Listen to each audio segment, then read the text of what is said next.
Hey guys, quick video on me adding the O and the R to my hood because right now it spells FD, F and D. I'm missing the O and the R.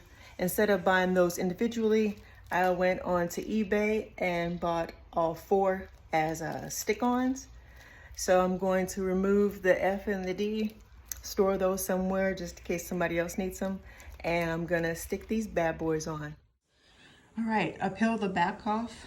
This is what it looks like with glue. Pay no attention to my nails. And so I'm just gonna try to plop it right where the circles would be, the entry for the O. Looks a little crooked. I didn't push it in all the way. Try to take it off with one hand and get this a little bit more even. Ah! All right, let's keep trying. Turn it upside down. My fingers are greasy. Let's try that. Nope.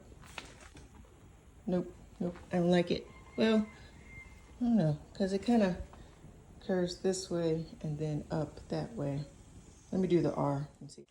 So I don't know if y'all can see this, but these bad boys are pointing down. I do not want the R to point down. I actually want it to point slightly up. So I'm going to cover up that circle, put it like right there. All right, guys, what do you think? True story.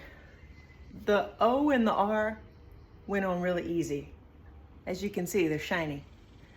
The F and the D are, I believe, original to this car, original to this hood, and they were really hard to come off. So I figured, why mess up a good thing? That's why I only use the O and the R from the package. It now spells Ford, and I don't know, unless you're like really looking at it, you can't like tell. I mean, other than the shininess, I'm gonna shine these up. But overall, I think it came out pretty good, and it only cost me 10 bucks. And now I have an extra F and D. If anyone needs it, hit me up, let me know. I'm willing to help you out just because I'm happy with what I have now. So you guys keep on pushing. I now say Ford instead of FD. Have a good weekend.